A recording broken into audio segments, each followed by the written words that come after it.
One of the ones I did, I tell you really easy because it's got my signature on it. In Japanese? Oh, that as well, yeah. That says Phil in Japanese. Are you sure? When a celebrity walks into the Pawn Stars shop, it's more than just another transaction. It's the kind of moment that could make or break the vault. From Phil Collen's signed iconic guitar to Johnny Drama's rare whiskey bottle, the drama is real and the stakes are through the roof. But when Mick Foley himself shows up to authenticate his signature, things get wild. Get ready for jaw-dropping moments, epic finds, and deals that'll leave you on the edge of your seat, because when stars collide at the pawn shop, you won't believe what happens next. Phil Collen and Joe Elliott. When a colorful guitar, painted and played by Phil Collen of Def Leppard, came inside, Rick's world just got a whole lot louder. It's a Jackson guitar designed for the true metalhead, built to scream through solos. But is the price right for this piece of rock and roll memorabilia? Let the riffing and negotiations begin. So, here's the scene. A black, one-of-a-kind guitar walks in through the door. And this isn't just any guitar, it's a colorful beauty, painted and played by none other than Phil Collen from Def Leppard. This guitar is not just some random relic, it's a Jackson guitar, designed for the ultimate metalhead, built for speed, and totally ready for some dive-bombing action. Naturally, the female seller is hoping to cash in big. She wants $10,000 for this beauty, which seems like a solid price considering its history and design.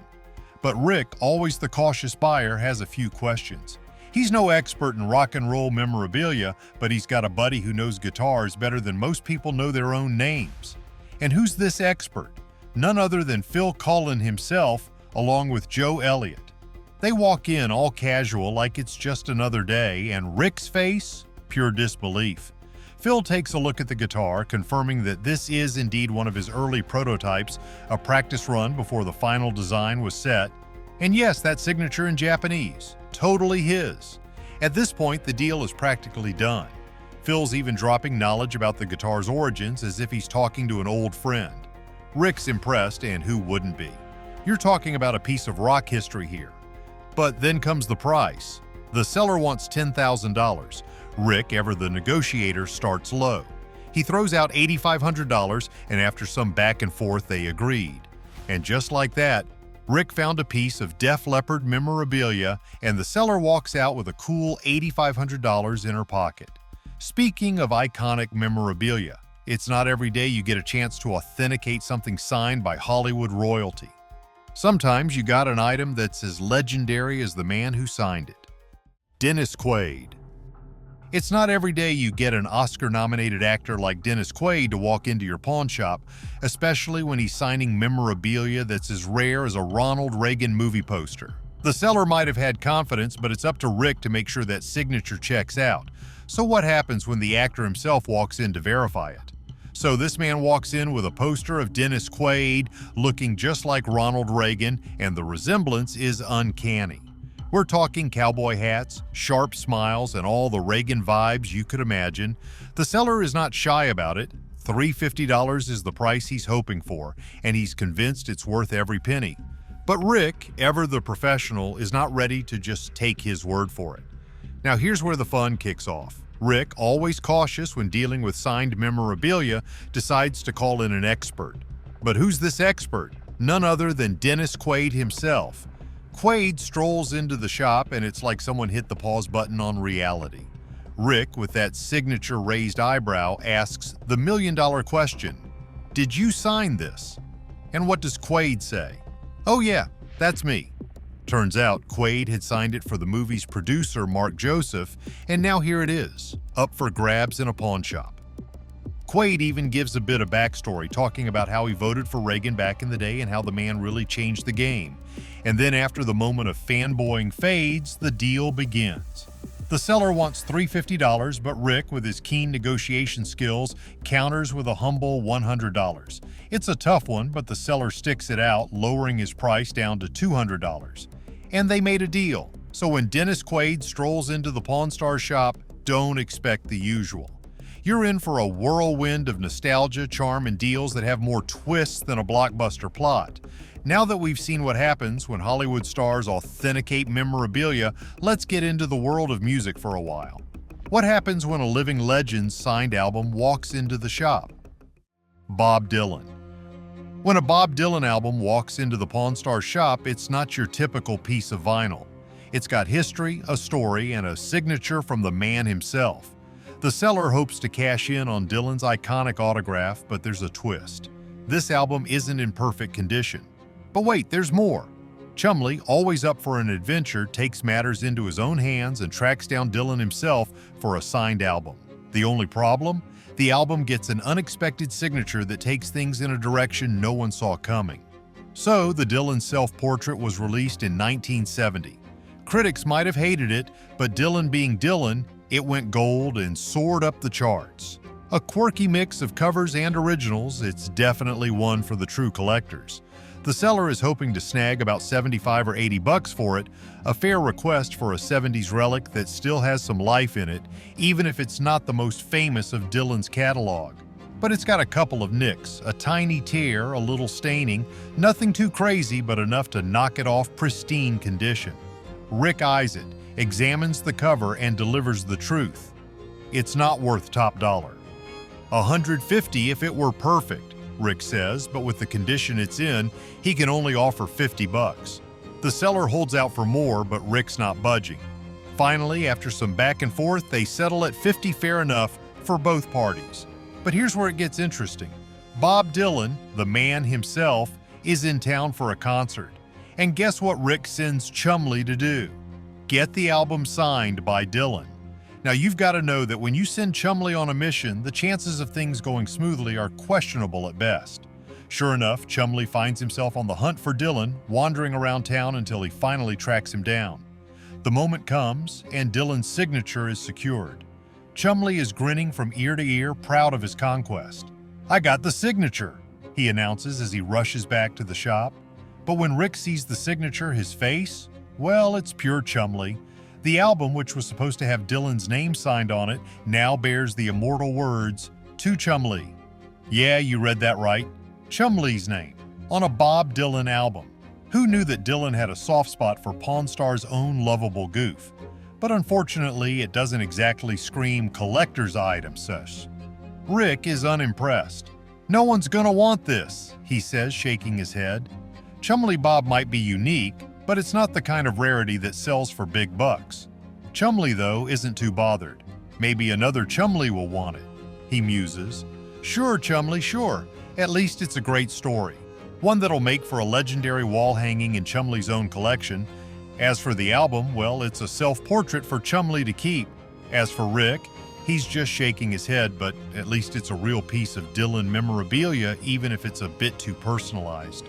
And while Chumley's album may have taken a detour, the next celebrity appearance is anything but ordinary. This time, it's not just a star, but a hardcore legend bringing some serious wrestling memorabilia to the pawn shop. Mick Foley. So this man walks in with a vintage Dude Love t-shirt and an autographed Mankind mask, and Rick's eyes light up. This isn't just any memorabilia, it's signed by the Mick Foley himself, a name that commands respect in the world of wrestling.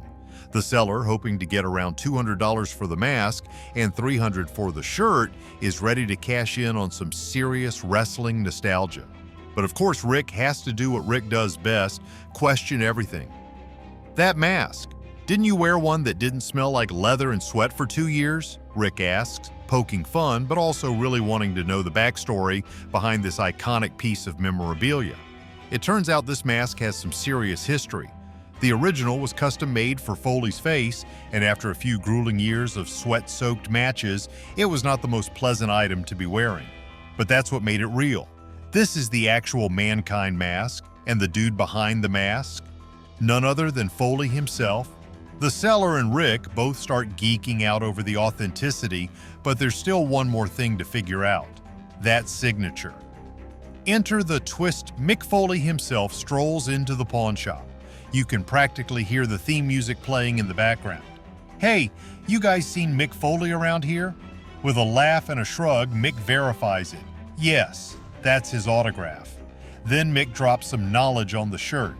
It's a limited edition, he explains, because the tie-dye process was expensive and they couldn't promise the color would turn out the same every time.